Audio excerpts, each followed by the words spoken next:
بسم اللہ الرحمن الرحیم. عزیز طلبہ السلام علیکم. آج ہم پڑھنے جا رہے ہیں 7واں سبق جس کا عنوان ہے چغل خور. تو آئیے سبق کا آغاز کرتے ہیں. عزیز طلبہ اس سبق میں چغل خور کے بیانات جھوٹ کی ذیل میں آتے ہیں، جھوٹ کے زمرے میں آتے ہیں، اور یہ چغل خوری کی بجائے فتنہ پروری زیادہ ہے. لڑائی جھگڑے کو بڑھانے والا فتنہ پروری، فتنہ لڑائی یا جھگڑے کو کہتے ہیں، تو اس سے لڑائی جھگڑا جو وہ بڑھتا ہے.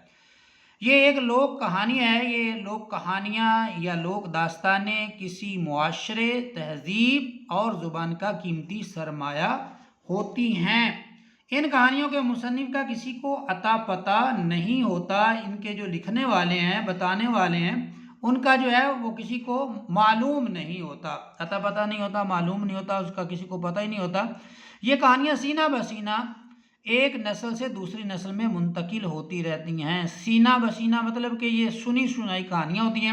ایک سے سن کر جو ہے وہ محفوظ کر لیتا ہے، پھر وہ دوسرے کو سناتا ہے. اسی طرح جو ہے ان کا سفر بھی جاری رہتا ہے، یعنی نسل در نسل، ایک نسل سے دوسری نسل میں یہ منتقل ہوتی رہتی ہیں.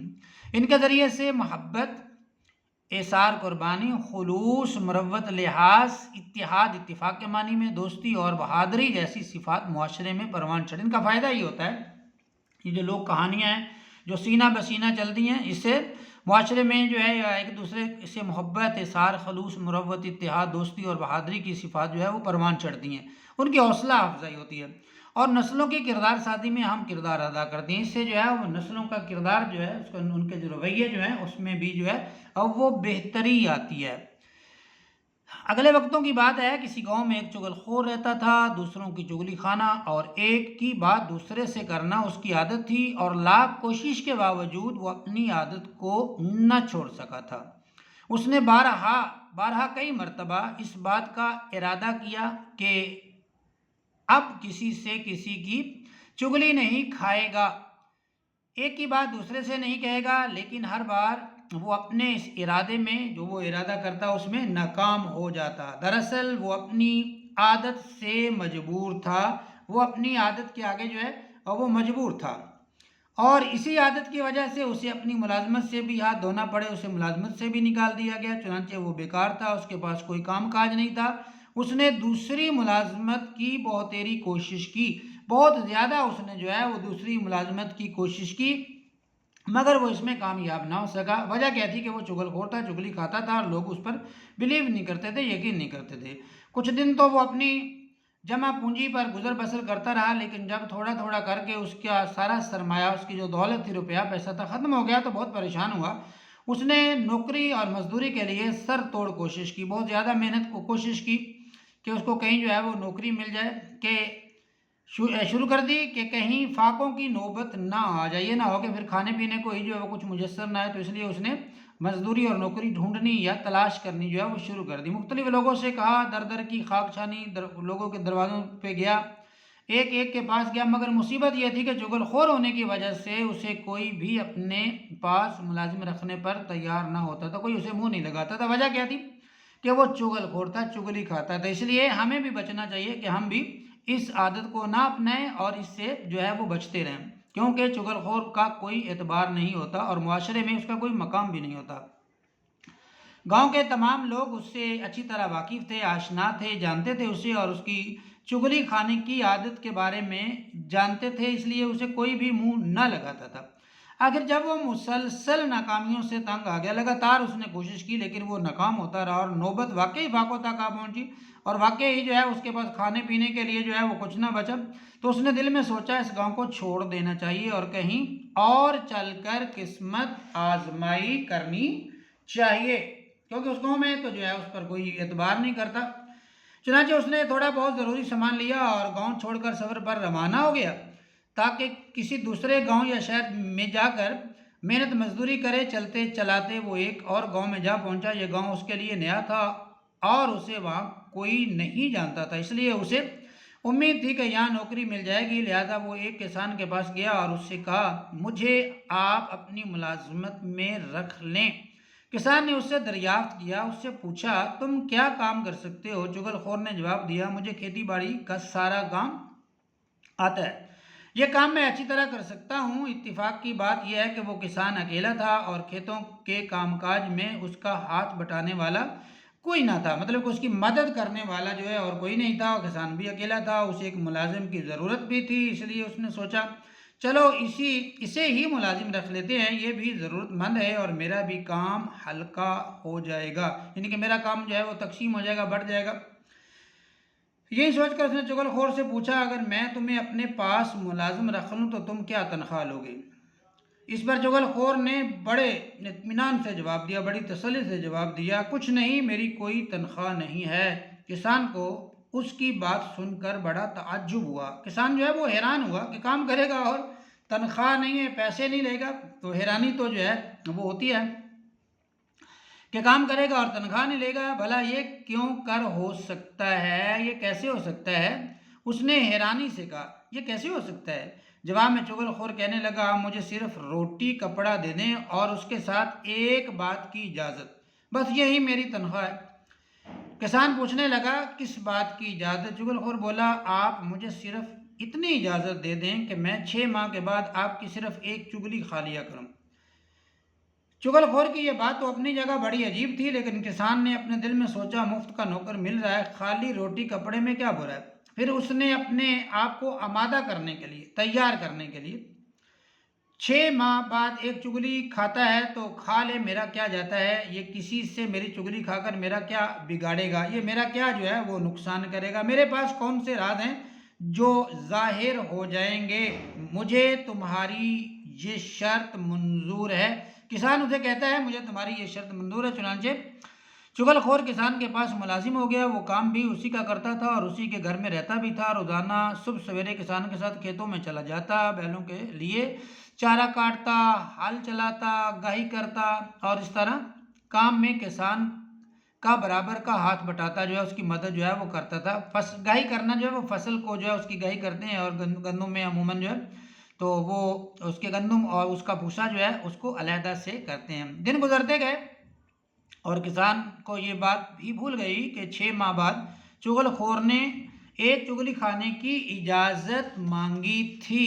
دن تو گزرتے گئے اور کسان جو ہے وہ اس چیز کو جو ہے وہ فراموش کر بیٹھا کہ چغل خور نے جو ہے وہ 6 ماہ بعد چگلی کھانے کی جو ہے وہ اجازت بھی جو ہے مانگی تھی اور اس نے چگلی کھانے کی اجازت دے دی تھی۔ کسان اس عرصے میں یہ تمام باتیں بھول چکا تھا۔ ادھر چغل خور کو کسان کے یہاں ملازم ہوئے 6 ماہ بیت چکے تھے اور اب اس کا دل چاہ رہا تھا کہ کسی سے کسان کی کوئی چگلی کھائے۔ وہ 6 ماہ سے اب تک اپنی اس عادت پر جبر کیے ہوئے تھا، مگر اب معاہدے کی مدت ختم ہونے پر اپنے آپ پر قابو پانا اس کے بس میں نہ تھا، یعنی کہ معاہدے کی مدت اس کا معاہدہ ہوا تھا اس سے کہ وہ 6 ماہ کے بعد ایک چگلی کھائے گا اور معاہدے کی جو مدت ہے وہ بھی ختم ہو رہی تھی۔ چنانچہ جب وہ اپنی عادت سے بالکل مجبور ہو گیا تو اس نے سوچا کہ اب چاہے کچھ ہو میں کسان کی چگلی ضرور کھاؤں گا اور اب تو معاہدے کے مطابق میرا حق بھی ہے، اس کو وہ اپنا حق سمجھتا تھا۔ ایک روز کسان حسب معمول کے مطابق معمول کا کام، روزانہ کا کام اپنے کھیتوں میں گیا ہوا تھا اور گھر میں اس کی بیوی اکیلی تھی۔ یہ دیکھ کر چغل خور کسان کی بیوی کے پاس گیا اور بڑا ہمدرد بنتے ہوئے کہنے لگا، ہمدردی جتاتا ہوا، اگر تم برا نہ مانو تو میں تم سے ایک بات کہوں؟ کسان کی بیوی بولی ضرور کہو، اس میں برا ماننے کی کیا بات ہے؟ چغل خور اور بھی زیادہ ہمدردی جتاتے ہوئے بولا اس میں تمہارا ہی بھلا ہے۔ یہ سن کر کسان کی بیوی کو کچھ شک سا ہو گیا، اس نے دل میں سوچا ہو نہ ہو کوئی خاص بات ضرور ہے۔ کسان کی بیوی نے سوچا ہو نہ ہو کوئی خاص بات ضرور ہے، یہی خیال کر کے وہ کہنے لگی پھر تو ضرور کہو وہ کیا بات ہے۔ جواب میں چغل خور بڑے رازدارانہ انداز میں بولا، رازداری کے انداز میں، دراصل کسان کوڑی ہو گیا ہے۔ کوڑی کی وضاحت آگے آ رہی ہے۔ ویسے کوڑی ایک مرض ہے اور اس میں انسان کا جسم جو ہے وہ نمکین ہو جاتا ہے۔ اس نے اپنی یہ بات اب تک تم سے چھپائے رکھی ہے، اس نے تمہیں بتایا نہیں کہ جبکہ کسان تو ہے وہ کوڑی ہو گیا ہے۔ کوڑی ہو گیا ہے، کسان کی بیوی نے چونک کر کہا۔ حیران ہو کر اس نے چغل خور سے جو ہے وہ پوچھا، اسے بڑا تعجب ہوا، حیرانی ہوئی، یہ بات اس کے لیے جس قدر نئی تھی اس سے کہیں زیادہ حیران کن بھی تھی، حیران کر دینے والی، پریشان کر دینے والی۔ چغل خور نے جب اپنا تیر نشانے پر بیٹھتا دیکھا تو بولا اگر تمہیں یقین نہ ہے تو آزما کے دیکھ لو، اب تو کسان کی بیوی بھی سوچ میں پڑ گئی، اس نے دل میں سوچا ہو سکتا ہے ملازم ٹھیک ہی کہہ رہا ہو، بھلا اس کو مجھ سے جھوٹ بولنے کی کیا ضرورت ہے، لہذا اس نے جلدی سے پوچھا مگر میں کیسے آزماؤں؟ چغل خور جھٹ سے فوراً کہنے لگا اس میں کیا مشکل ہے؟ پھر اس نے اسے سمجھاتے ہوئے کہا، کسان کی بیوی کو سمجھاتے ہوئے کہا جو آدمی کوڑی ہو جائے اس کا جسم نمکین ہو جاتا ہے۔ وہ کسان کی بیوی کو سمجھاتے ہوئے کہتا ہے کہ جو آدمی کوڑی ہو جاتا ہے اس کا جسم جو ہے وہ نمکین ہو جاتا ہے۔ اگر تم یہ جاننا چاہتی ہو کہ کسان کوڑی ہو گیا ہے یا نہیں تو کسان کے جسم کو زبان سے چاٹ کر دیکھ سکتی ہو۔ کسان کی بیوی کو چغل خور کی یہ تجویز پسند آئی، اس نے سوچا اس سے نوکر کے جھوٹ سچ کا پتہ چل جائے گا۔ اس نے کہا اچھا کل جب میں کسان کا کھانا لے کر کھیتوں میں جاؤں گی تو کسان کے جسم کو چاٹ کر ضرور دیکھوں گی۔ چغل خور کسان کی بیوی سے یہ باتیں کر کے سیدھا کھیتوں کی طرف چل دیا جہاں کسان پہلے ہی سے کھیتی باڑی کے کاموں میں لگا ہوا تھا۔ دراصل ان دنوں فصل پک چکی تھی جس کی وجہ سے کسان 2 روز سے اپنے گھر نہیں گیا تھا، اسے رات کو بھی کھیتوں ہی میں رہنا پڑتا تھا۔ فصل پک چکی تھی اور کسان جو ہے وہ گھر نہیں جاتا تھا بلکہ رات کو بھی کھیتوں ہی میں ٹھہرتا تھا۔ چغل خور کسان کے پاس پہنچا اور اس سے بڑی رازداری سے کہنے لگا، رازدارانہ انداز میں، تم ادھر کھیتوں میں کام کرتے پھر رہے ہو اور ادھر تمہاری بیوی پاگل ہو گئی ہے۔ کسان بڑا حیران ہو، اسے تعجب ہوا، اس نے تعجب سے پوچھا، حیران ہو کر پوچھا یہ تم کیا کہہ رہے ہو؟ چغل خور نے اسے یقین دلاتے ہوئے کہا میں سچ کہہ رہا ہوں، وہ تو پاگل پن میں آدمیوں کو کاٹنے دوڑتی ہے۔ کسان سارا کام کاج چھوڑ کر سوچ میں پڑ گیا، اس نے اپنے دل میں سوچا نوکر ٹھیک ہی کہہ رہا ہوگا، بھلا اسے کسی قسم کا جھوٹ بولنے کی کیا پڑی، ہو سکتا ہے میری بیوی واقعی پاگل ہو گئی ہو۔ چغل خور نے جب کسان کو اس طرح شش و پنج میں مبتلا دیکھا تو بولا، شش و پنج شک میں شبہ میں جو ہے وہ پڑ جانا، تو بولا اگر تمہیں میری بات پر یقین نہیں تو کل جب وہ کھانا لے کر آئے اس وقت دیکھ لینا۔ اس پر کسان کہنے لگا ہاں یہ ٹھیک ہے، آج رات تو مجھے کھیتوں ہی میں رہنا ہے، کل جب وہ کھانا لے کر آئے گی تو دیکھ لوں گا۔ چغل خور نے جب یہ جان لیا کہ کسان اس کی باتوں میں آ گیا ہے تو وہاں سے چلا آیا اور کسان کے سالوں کے پاس پہنچ گیا۔ جو کسان کے سالے کسان کو یہ بات بتائی اور پھر جو ہے وہ کسان کے جو ہے وہ سالوں کے پاس جو ہے وہ پہنچ جاتا ہے، وہاں جاتا ہے تو کیا کرتا ہے ذرا دیکھتے ہیں۔